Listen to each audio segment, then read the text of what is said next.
Hey guys, Lindsay here. Not at Carter Vintage today. Right now we are on the road in Harrisburg, Pennsylvania at the Artisan Guitar Showcase. We're going to go inside and try out all the guitars, interview the luthiers, and promote the Carter Sell From Workshop side of things. Got the little postcards here, so let's go inside. I'm seated here now with Paul Woolson of Woolson Soundcraft Guitars and Tim Farrell.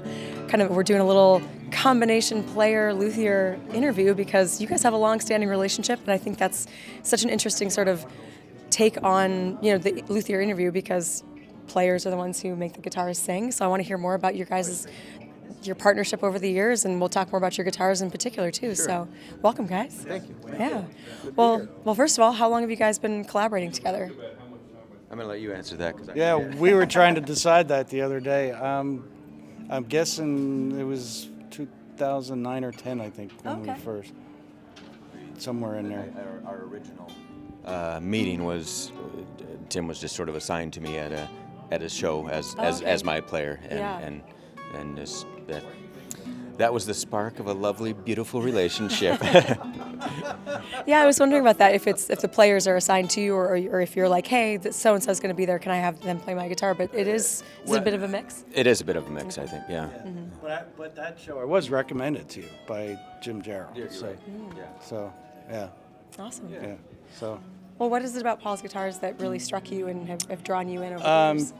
Well, when you first look at them, anyway, before you even hear them, when you first look at them, you see his design eye and his craftsmanship are just amazing. Yeah. So you can see his design background in all the different elements of the guitars, Yeah. And then playing them, the uniqueness of the double top, which I'll let him talk about, adds a lot of life and sustain, which I always use a lot of sustain in the way I play. Yeah. So adds a lot of overtones and, Yeah, because you use a lot of alternate tunings and what you do really takes advantage of sustain in general. But yeah, you're a very melodic player, so I could see that being a really great fit. Awesome. Well, yeah, let's talk a bit about the construction. So All right. the double tops. Yeah. A few other luthiers do that, but I think you were the first one that I had encountered where it was like broken down. I was like, oh, okay. There's a thing behind this. I think I'm one of the few that is exclusively double tops. Yeah. And I've seen a lot of people that will dabble in it and get out of it because it's really time consuming. And it's every time I do one, I'm like, why the heck am I doing this? But basically, it's a double top. And I brought this little visual aid. But should I show the camera, right? Yeah. There's an outer skin of any wood. I started to say spruce, but it can be anything. This one is redwood. Inner skin. And then in between is this, it's a honeycomb Nomax material, which is the original intent was to use for the core of experimental aircraft wings. They would wrap that with carbon fiber or fiberglass or whatever. What it does, when it's all glued up, you've effectively got a little mini I-beam every eighth of an inch in all directions. So the top is braced before you brace it. And it's very structurally stiff. And that allows then the actual bracing to be very light. In fact, it doesn't need to be there. I put them there for tuning the top. Okay. But it doesn't effectively need that for structure. What it does is, now that the top is more uniform, it takes the dynamic range from here of I'll call a regular top, and moves it out a little bit. So it's very, very sensitive to a light touch. Yeah. Yet it isn't overdriven like maybe a cedar top guitar could be. Right. And it also gives me neat advantages to do things like I can have a cedar guitar. People say, oh, I don't typically like cedar guitars. Okay, play one of these, because now it's got a spruce back and it's strong and sturdy, and you can't overdrive it like maybe a normal cedar guitar you would. So it sort of takes every guitar and puts it on steroids a little bit in both directions. And it's what put me on the map, so I will stick with it forever. But like I said, I question myself every time I make one, because it's 3 days of work to get me to ground zero. Gotcha. And that's just the way it is. It's fine. It's fun. But Is that something that you would ever do, like in batches, like have like sort of like pre-prepare your tops? And I don't know if it's or if it's better to do it more like immediate too when you're building the whole guitar. I think typically you want to get the soundboard attached to the rooms as quickly as possible once it's braced up. Otherwise, it can Gotcha. contort the other way. I did a collaboration with Andrew White, and he has a factory in Korea, and they're pumping out tons of guitars, and they wanted to try and see if we could put double tops on them. So we made a big batch of double tops, and I sent them to Korea. They put them on there, and we had figured out a way to keep them in their molded shape. Gotcha. On the way, and it was very successful. Would I do it? Sure. Should I do it? Yeah. Will I do it? Probably not. It's probably just a space issue for me, and that makes sense. I'd end up dropping a chisel on a top or something, and then that would be 3 days down. Yeah, the right. road. Yeah. You know, he dropped the chisel here and put this hole in it. You know. That's how those came about. No practical function. It's just masking a mistake. Yeah.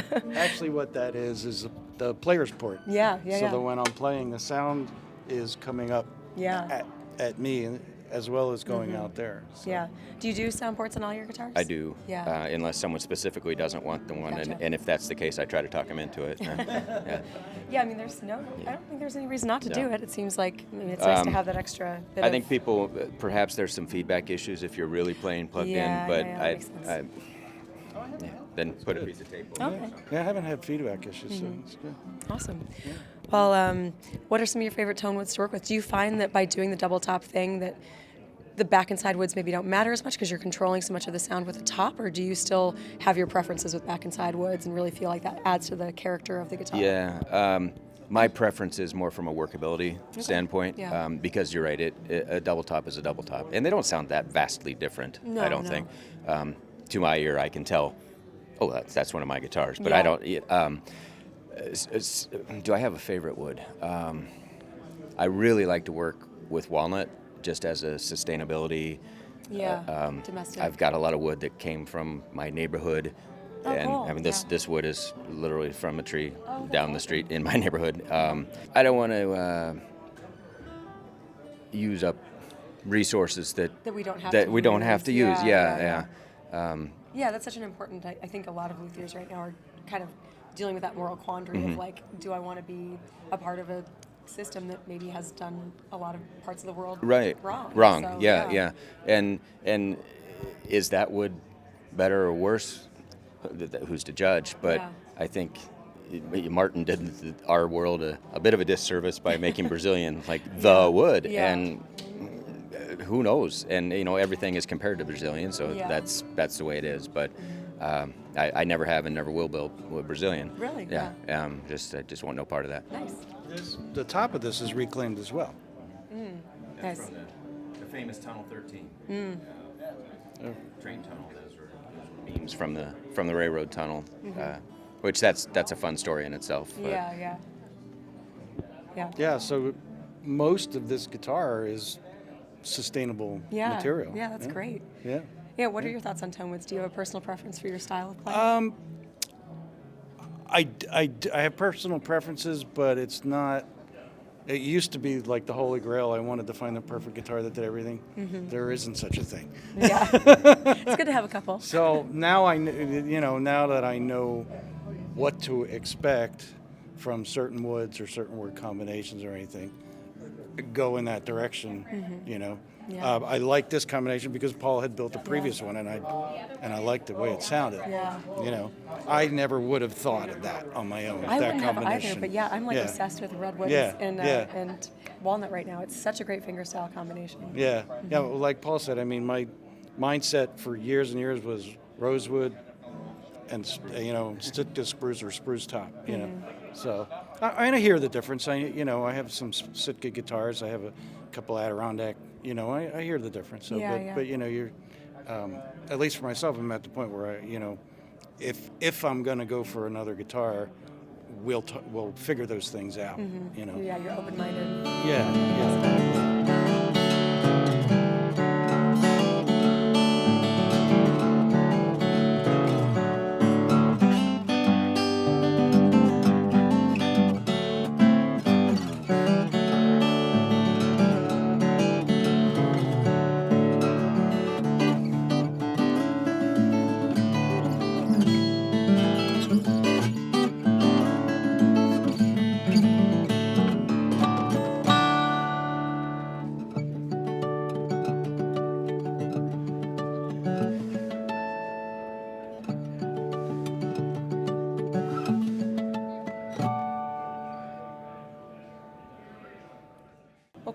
how's the experience for you as a player working with somebody like Paul and getting like that custom guitar and getting to have that like that say in how the guitar comes out and yeah, just what is the value for you in working with a luthier like Paul?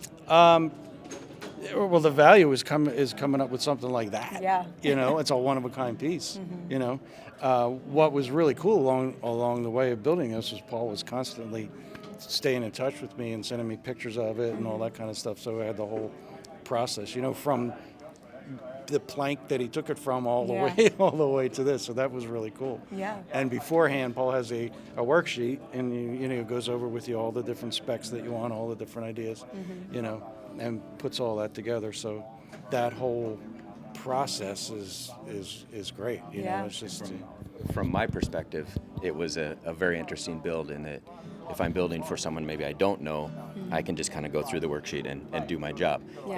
And this was me trying to think, okay, every step of the way, what would Tim do here? Because I know Tim so well. What would he do here? How would he respond if I did? Is this something that would be pro or con to his playing style? So I probably put a lot more heart and soul into this guitar than I maybe would on just a standard build. Yeah. That makes sense.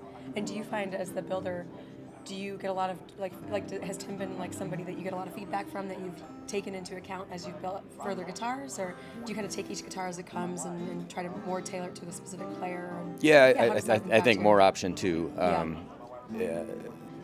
Tim left me a lot of room on this, and you know he I know Tim's sound, but he didn't give me direction as to what he wanted necessarily. I find it really difficult when trying to quantify sound. And people try to say, oh, I really like a woody tone. Well, it's a wooden guitar. Of course you do. It's all going to be a little woody. But I guess since I knew Tim, I knew his sound. I knew what he wants. That was easier or harder, I'm not quite sure. But at least I had a direction to go that way. Yeah. Cool. And for myself, I mean, I left the aesthetic up to Paul and the design, whatever you want to call that.